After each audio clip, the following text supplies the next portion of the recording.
बिस्मिल्लाहिर्रहमानिर्रहीम। अस्सलाम वालेकुम। मेरा नाम डॉक्टर सरफराज लतीफ़ है। मैं कंसल्टेंट ईएनटी सर्जन हूँ। आज हम बात करेंगे कि वो कौन से ऐसे पेशेंट्स हैं जिनको नाक और साइनसेस का ऑपरेशन करवाना चाहिए।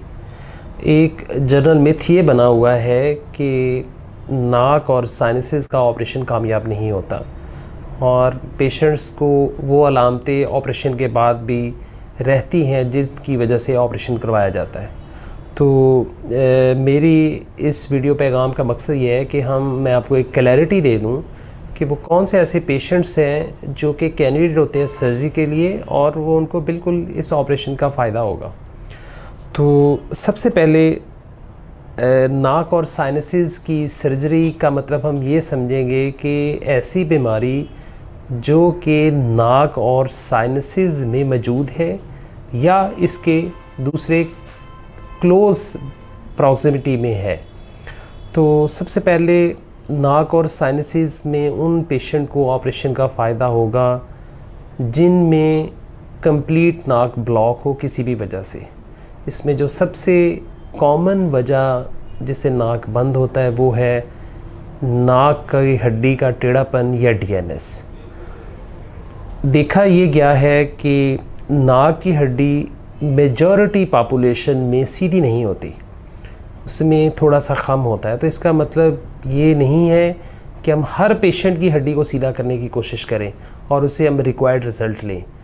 तो डीएनएस इस बीमारी को नाम ही इसलिए दिया गया है कि अगर वो नाक की हड्डी के टेढ़ापन के साथ उसके साथ कुछ पैथोलॉजिकल सिम्टम्स हैं पेशेंट को, जैसे नाक ब्लॉक है और उससे साइनसेस में इन्फेक्शन रहती है, गले में केरा गिरता है, तो ये कुछ पेशेंट्स की वो पॉपुलेशन का ग्रुप है जिनको नाक की हड्डी के ऑपरेशन की ज़रूरत होती है। तो पहले नंबर पे मैंने आपको बताया कि अगर किसी को ग्रॉस डीएनएस है और उसके साथ नाक और साइनसेस की अलामत है तो ऐसे पेशेंट को नाक का ऑपरेशन का फ़ायदा होगा। दूसरे नंबर पे ऐसे पेशेंट्स जिनको नेज़ल पॉलिप्स है। नेज़ल पॉलिप्स का मतलब होता है नाक के अंदर गदूदों का उगना। ऐसे पेशेंट्स को नाक ब्लॉक होगा, नाक बंद रहेगा और उसके साथ साइनसेस की मुस्तकिल तौर पे इन्फेक्शन रहेगी। तो ये पेशेंट्स कैंडिडेट्स होते हैं, इनको ऑपरेशन का फ़ायदा होगा। नेज़ल पॉलिप्स में दूसरी कैटेगरी उन पेशेंट्स की होती है जिनमें फंगल पॉलिप्स हो जाए।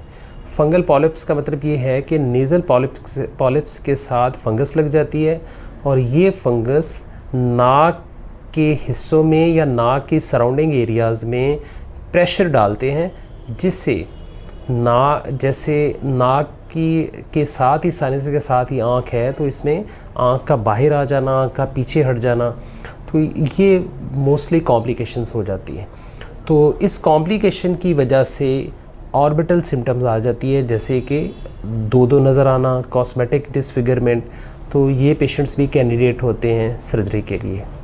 इसके साथ ऐसे पॉलिप्स जिनमें एलर्जीज़ हो बहुत ज़्यादा और इन एलर्जीज़ की वजह से उसका टोटली नाक ब्लॉक हो और ऐसे पेशेंट्स को एम्पल मेडिकल ट्रीटमेंट भी दी गई हो लेकिन उसका फ़ायदा ना हो पेशेंट्स को, या वो मेडिकल ट्रीटमेंट हमें बार बार रिपीट करनी पड़ रही हो, तो भी ये पेशेंट उस कैटेगरी में आ जाते हैं जिनको नाक और साइनसेस के ऑपरेशन की ज़रूरत होती है। इसके साथ ही कुछ पेशेंट्स ऐसे होते हैं जिनमें ख़ास किस्म का गदूद बन जाता है जिसको एंट्रोकोएनल पॉलिप कहते हैं। इसका मतलब ये होता है कि ये जो चेहरे की खाली हड्डी में गदूद उगता है और उस गदूद के 3 पोर्शन हो जाते हैं। एक चेहरे की खाली हड्डी में पॉलिप उग के नाक में आ जाएगा और इसका दूसरा सेगमेंट हलक में चला जाएगा, जिससे उस साइड का नोज़ ब्लॉक हो जाएगा। तो ये पेशेंट्स भी कैंडिडेट होते हैं कि उनको नाक का ऑपरेशन किया जाए और साइनसेस में से पॉलिप को निकाला जाए। इसके अलावा कुछ पेशेंट्स ऐसे होते हैं जिसमें नाक के अंदर पथरी बन जाती है, जिसको हम राइनोलिथ कहते हैं। तो ये भी ऐसे ही होता है जैसे कि जिस्म के दूसरे हिस्से में, जैसे गॉल ब्लैडर में या मसाने में पथरी डेवलप होती है, तो नाक में भी समटाइम्स पथरी डेवलप हो जाती है। तो ये पथरी वहाँ पे स्प्रेड करती है, मरीज़ का नाक ब्लॉक होता है, नाक से ब्लडी डिस्चार्ज आता है और वो स्टोन फैलता फैलता नाक के सराउंडिंग एरिया में फैल जाता है। तो ऐसे पेशेंट्स भी कैंडिडेट होते हैं कि इनका साइनस सर्जरी और वो नाक की सर्जरी करके उसको निकाला जाए।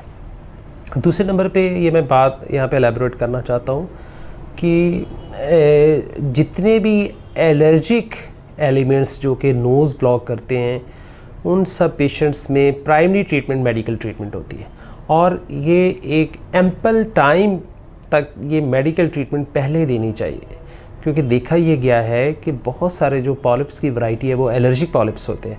तो ये जितनी भी एलर्जिक पॉलिप्स होते हैं या इन्फ्लेमेटरी पॉलिप्स होते हैं, ये मेडिकल इलनेस है, ये मेडिकल डिजीज़ है, तो इसको पहले मेडिकल ट्रीट करते हैं। और अगर वो मेडिकल ट्रीटमेंट एम्पल टाइम के बावजूद भी फेल हो जाए और पेशेंट को रिकरेंस हो जाए, या उससे बार बार ये रिपीट हमें इसकी ट्रीटमेंट देना पड़े और सिम्टम्स बहुत जल्द वापस आएँ, तो ये फिर सर्जिकल ट्रीटमेंट ऑफ़र करनी चाहिए। इसके अलावा पिछले 2 डेकेड से देखा ये गया है कि एंडोस्कोपिक साइनस सर्जरी से कुछ ऐसे एरियाज़ होते हैं जो कि नाक और साइनसिस के बियॉन्ड है, और अब अल्हम्दुलिल्लाह पाकिस्तान में ये एक्सपर्टीज़ आ गई है कि इन हिस्सों को हम नाक और साइनसिस से अप्रोच कर लेते हैं, और ये काफ़ी फ्रीक्वेंट सर्जरीज हम करते हैं, जिसमें है top most endoscopic CSF repair. तो CSF ये होता है कि जो नाक की छत होती है वो दिमाग का फ़र्श होता है। किसी भी वजह से अगर दिमाग का पानी नाक के रास्ते लीक हो रहा हो, तो इसको हम एंडोस्कोपिकली जाके नाक के रूट से जाके हम उसको सील करते हैं और उसको बंद करते हैं। ये इसकी एक एडवांस एप्लीकेशन है। सेकेंडली, जो एंडोस्कोपिकली बहुत कॉमन पॉपुलर ऑपरेशन जो हम बहुत सक्सेसफुली कई सालों से करते हैं, वो होता है एंडोस्कोपिक DCR का मतलब ये है कि आँख की नाली जो कि आँख का पानी नाक में ड्रेन करते हैं, वो अगर ब्लॉक हो जाए तो इसको भी हम नाक के रास्ते जाके हम इसको ओपन करते हैं एंडोस्कोपिकली, और उसकी ड्रेनेज को नाक में ओपन करने से ये मसला सॉर्ट आउट हो जाता है।